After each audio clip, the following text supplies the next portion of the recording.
नमस्कार, मैं नीलाभ शफा हूं कि साल 2015 की दूसरी फैमिली मीटिंग में आपका स्वागत करता हूं। इस बार की फैमिली मीटिंग का विषय था, जो उपस्थित लोग हैं उनको इलाज के चौथे चरण के बारे में समझाना। जो इलाज का फोर्थ स्टेज है, जो आखिरी चरण है, जब ये पूरा होने वाला होता है तभी परिवार वालों का रोल मायने रखता है। हमें उनको समझाना होगा कि अब रोगी का सबसे महत्वपूर्ण इलाज का चरण शुरू होने वाला है। हमें परिवार वालों को यह समझाना था कि अब उनका क्या रोल है। जब रोगी उनके साथ वापस मिलके रहने वाला है, इलाज पूरा कर चुका है, तब उनको ये समझना होगा कि वो किस तरीके से उनके साथ इमोशनल ब्लैकमेल कर सकता है, उसके इस इमोशनल ब्लैकमेल से कैसे बचाया जाए तथा उसको वापस समाज में पुनर्स्थापित करने में उनका क्या रोल होगा। क्या हम सारे परफेक्ट नहीं हो सकते, लेकिन अब जब हमने उसको ठीक किया, ठीक, अब वो हमारे पास आया, हमने ठीक किया, अब हम आपसे उन चीजों की अपेक्षा कर रहे हैं कि जी एक दिन इसको वापस आपके पास आना है। यहां पर वो साल भर मान लो मैक्सिमम रहता है 12 महीने 365 दिन, लेकिन 366वें दिन जब वो आपके पास वापस आएगा तो आपका रोल क्या है। इसलिए हम यहां मिलते हैं, हम आज जो मिलते हैं वो इसलिए यहां मिलते हैं कि उस वक्त जो आपने पहले करना था, जो आपने 25 साल में करना था, कई कारणवश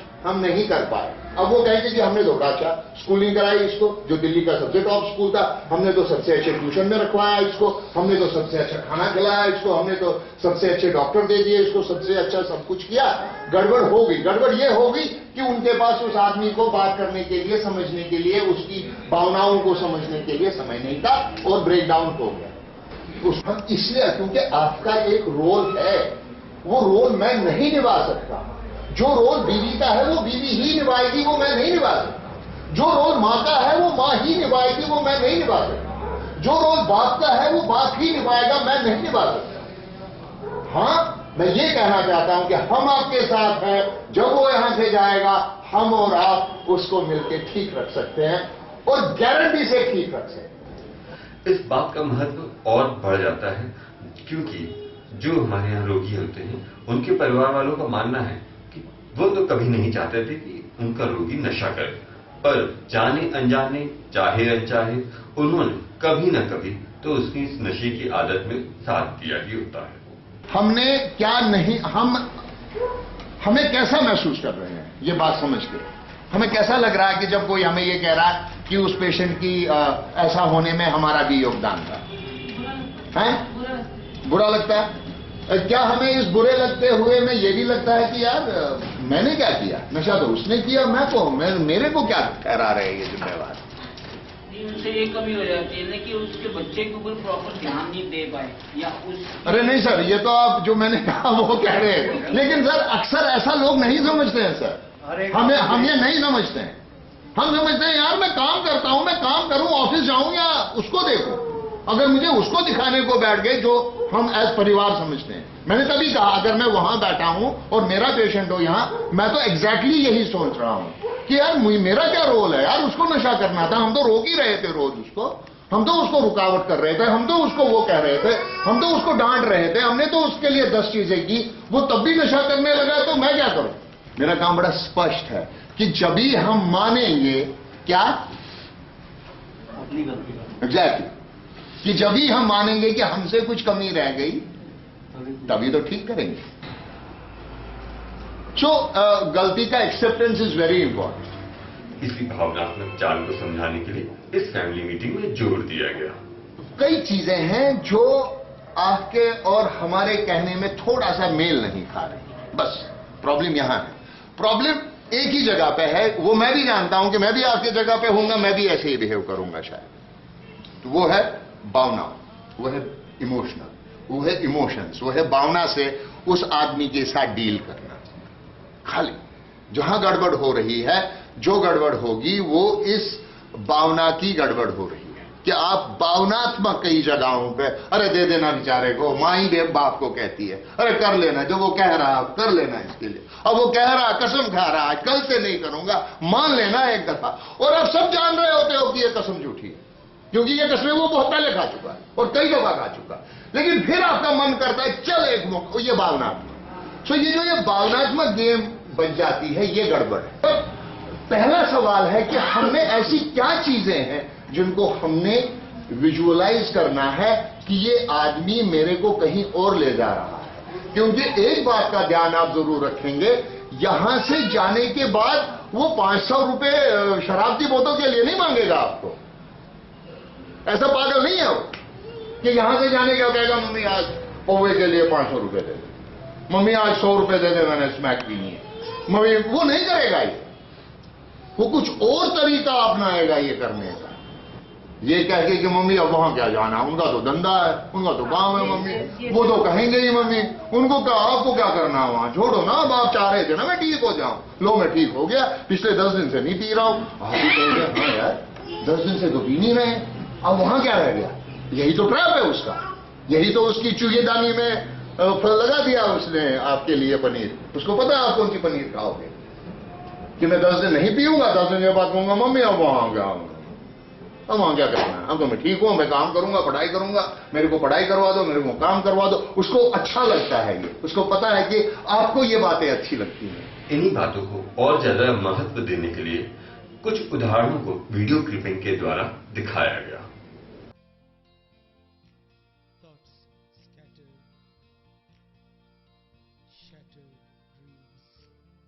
पतंगे हम उड़ा रहे हैं और इसमें एकदम से ढील दे दें पतंग को,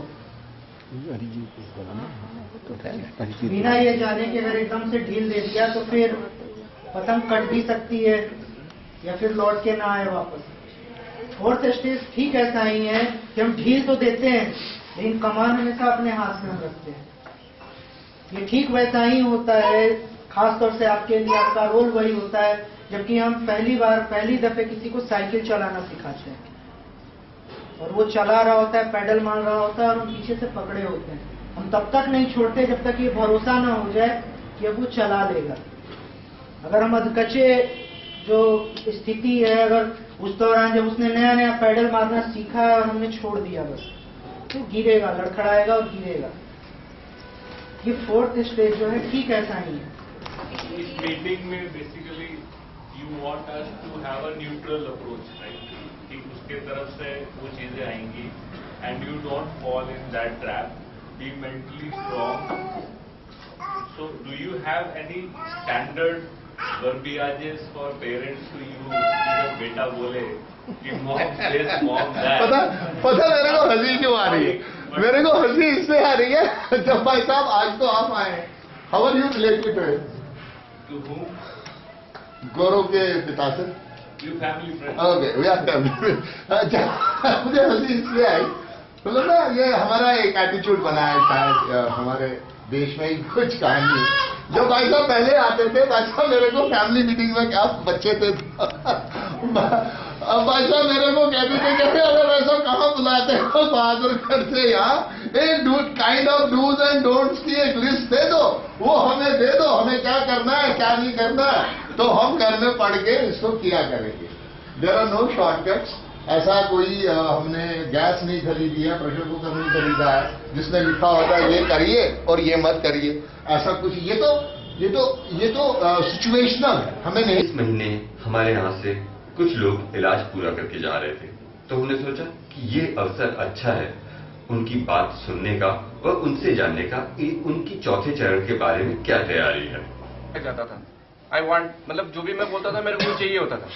लेकिन इस बार जैसे मैं घर गया तो मतलब मैं नॉर्मल था, मैं उनसे बात कर रहा था, वो मेरे से बात कर रही थी, मैं नॉर्मल था। मैं उनसे कभी कुछ किसी चीज के लिए नहीं बोला मैंने ना तो उनको बोला कि मेरा सेलफोन दे दो, मेरा लैपटॉप दे दो।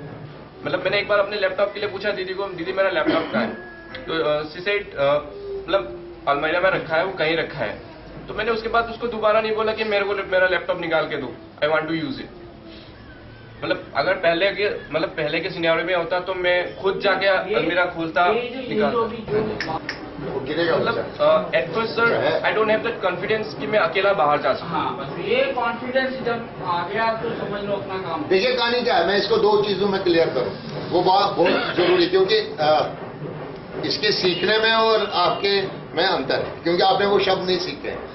हमारा मानना यह है कि अगर ये एकदम से कॉन्फिडेंट होने लग जाए, जो आप लोग सवाल से जानना चाहते हैं, हाँ जी अब तो मेरा वचन गीता की कसम, ऐसा कुछ ना होता है इस दुनिया में। लेकिन जिस दिन वो ओवर कॉन्फिडेंट होगा, जिस दिन उसको लगेगा हाँ जी मैं तो फिट हो गए, उसी दिन उसकी गाड़ी गड़बड़ा जाएगी। तो फाइनली अब 4th स्टेज आने वाली, तो अब तो मेरे माइंड में बस आगे का सोच रहा हूँ कि आगे का लाइफ, एक न्यू लाइफ शुरू करनी है।